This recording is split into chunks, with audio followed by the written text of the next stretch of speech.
के लिए जयपुर में सांसदों के निलंबन के खिलाफ कांग्रेस का विरोध प्रदर्शन आज है और गोविंद सिंह डोटासरा मीडिया से मुखातिब हो रहे हैं। सुनिए। जनप्रतिनिधियों का भी सरकारों का नहीं है तो फिर आम व्यक्ति की क्या बिसात है कि वो यहाँ सुरक्षित रह सकेगा। तो देश में लोकतंत्र की हत्या का जो कुचक्र चलाया जा रहा है मोदी सरकार के द्वारा, उसका हम लोग विरोध करते हैं। आज इंडिया अलायंस के तमाम वो सारे के सारे दल जो इंडिया अलायंस से जुड़े हुए हैं वो सब हम विरोध प्रदर्शन करेंगे। ये यही नहीं रुकने वाला है, हमको लोगों को मजबूती के साथ में खड़ा होना पड़ेगा। और मैं मीडिया के भाइयों से भी निवेदन करना चाहता हूं कि आपको सच को दिखाने के लिए अपनी हिम्मत जुटानी पड़ेगी। अपने मालिकों को ये कह दीजिए कि भाई आपने पैसा लगाया, आप पैसा कमाना चाहते हो, पैसे वाले बनना चाहते हो, लेकिन हम भी एक भारत के आम नागरिक हैं और नागरिक की हैसियत से अगर वो लोग अच्छा कर रहे हैं तो उनकी 2 बार दिखाइए, लेकिन वो लोग बात अगर गलत कर रहे हैं तो उसको कम से कम 1 बार दिखाएं। यह आपका भी फर्ज बनता है। मैं आपसे भी अपील करूंगा। और हम तो न तो देखो डरने वाले हैं न घबराने वाले हैं। हम उस कांग्रेस पार्टी के सच्चे सिपाही हैं जिसने इस अंग्रेजों को देश से भगाया और इस देश को आज़ाद कराया और इस देश को आज ऊंचाइयों तक पहुंचाया। आज विश्व में जो भारत का नाम है ये मोदी जी के आने के बाद में नहीं हुआ है। ये उन महान नेताओं ने जिन्होंने समय समय के ऊपर इस देश की बागडोर संभाली, वो चाहे किसी भी दल के रहे हों, मैं समझता हूं कि उन्होंने सबने अपना योगदान दिया है, किसी ने कम किसी ने ज़्यादा।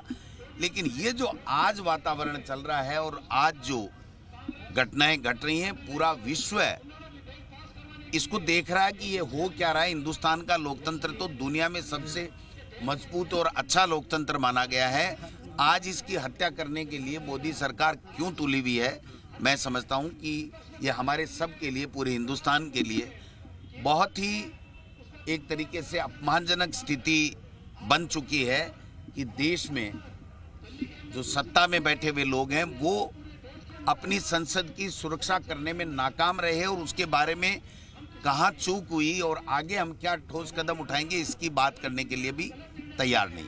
जो सांसद सदन में नहीं थे उन तक को निलंबित कर दिया गया। वो तो मैं कह रहा हूँ ना, आगे चुनाव होगा कि नहीं इस बात को देखना पड़ेगा। ये जो जिस दिशा में चल रहे हैं और जो इनके संकेत मिल रहे हैं उससे ये लग रहा है कि ये जनगणना, परिसीमन, ये सब बातें और महिला आरक्षण हवाई रह जाएंगे और आगे आने वाले समय में चुनाव होंगे कि नहीं होंगे ये प्रश्नवाचक चिन्ह है। हम सब देश के लोगों को, प्रदेश के लोगों को सोचना पड़ेगा। और जो फैसले ये कर रहे हैं आम जनता के हिसाब से फैसले नहीं कर रहे हैं। राजस्थान में क्या हो रहा है आपने देखा होगा, 12 दिन में शपथ हुई। कितने दिन में? 13वें दिन कर लेते, क्या बिगड़ जाता है इनका? 11वें दिन कर लेते। 12 दिन में शपथ हुई, माउस के दिन मुख्यमंत्री का नाम घोषित हुआ। फिर अब क्या मलमास में कैबिनेट होगा, क्या होगा, होगा कि नहीं होगा? अरे भाई 2 उप मुख्यमंत्रियों को दे दो चार्ज, से ये तो अपना काम करने लग जाए। मुख्यमंत्री को छोड़ ही नहीं रहे।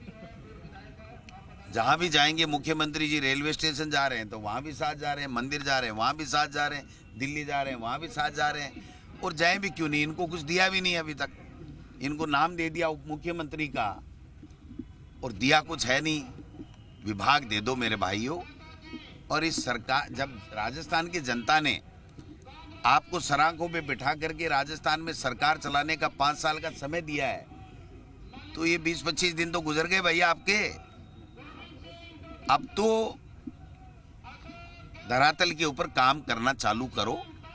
रोजाना सुन रहे हैं हम, रोजाना सुन रहे हैं 100 दिन की कार्य योजना बन रही है। ये 100 दिन तो कार्य योजना बनाने में निकल जाएंगे, तो फिर तो इनको 365 दिन की कार्य योजना की बात करनी चाहिए। 100 दिन में ये कार्य योजना नहीं बना पाएंगे, मैं दावे के साथ कह रहा हूँ। मैंने पहले भी एक बात घोषणा की थी कि ये काम नहीं होगा, वो नहीं हुआ। आप मेरे को सही मान लेना, इनकी 100 दिन में कोई कार्य योजना नहीं बनेगी। धरातल पे आना तो बहुत बड़ी बात है। इसलिए राजस्थान के निर्वाचित मुख्यमंत्री जी से भी मैं इस मीडिया के माध्यम से आग्रह करना चाहता हूं कि आप मोदी जी के कदम नक्शे पे मत चलो। आपको जब बता दिया और राजस्थान की जनता ने वोट दिए, मोदी जी और अमित शाह जी ने वोट नहीं दिया आपको। आपको राजस्थान की जनता ने वोट दिए हैं, तो राजस्थान की जनता से जो आपने वादे पूरे जो किए हैं उनको पूरा करने में अपने श्रम शक्ति लगाओ, न कि दिल्ली की फेरी लगाने में। हमको कितना कहते थे, कितने चटकारे लेते थे कि मुख्यमंत्री बने हैं, दिल्ली जा रहे हैं, दिल्ली जा रहे हैं, आला कमान से मिल के आएंगे। इनके तो आला कमान भी 16-17 हो गए। हमारे तो आला कमान तो एक हुआ करता है, इनके तो 16-17 आला कमान है। किस किस के जा रहे हैं, कोई एमपी बना हुआ उसके भी जा रहे हैं, कोई केंद्रीय मंत्री है उसके भी जा रहे हैं, लोकसभा अध्यक्ष के भी जा रहे हैं, और मैंने तो सुना लोकसभा अध्यक्ष जी के स्टाफ के भी जा रहे हैं। तो भाई थोड़ा बहुत तो देखो, राजस्थान की जनता ने आपको आशीर्वाद दिया, आपको मौका दिया है, तो आप इसके लिए कीजिए।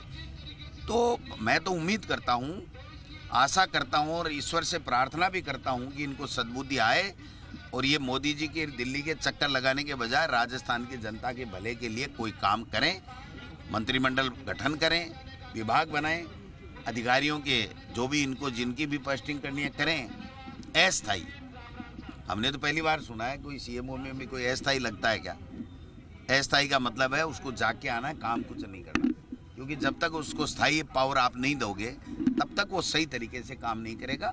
तो यहाँ की भी व्यवस्थाएं को चुस्त दुरुस्त करें, सरकार को अच्छी गति दें, लोगों के जनता के काम करें, और ये जो तानाशाहपूर्वक रवैया है वो मोदी जी को और उनके सरकार को इससे बचना चाहिए। इससे दूर होकर के सर्वदलीय बैठक बुला करके चर्चा करनी चाहिए, और चर्चा करने के बाद में इनको जवाब देना चाहिए देश के गृह मंत्री जी को कि ये इस तरीके से घटना घटी है और ये दोबारा नहीं घटेगी, आश्वस्त करें। तो मैं समझता हूँ कि प्रजातंत्र ठीक रहेगा। तो ये जो मेवाराम जैन का जो मामला है, कथित सीडी है, आप तक ये जानकारी आई है कि? नहीं, जो अखबारों में पढ़ रहे हैं वही सब चीज़ें हैं, इसके अलावा हमारे पास में कोई इस तरीके की सूचना नहीं। से 146 सांसदों के निलंबन के बाद अब ये हवा जयपुर तक भी जा पहुंची है और विरोध के स्वर अब जयपुर में भी बुलंद होते दिखाई दे रहे हैं।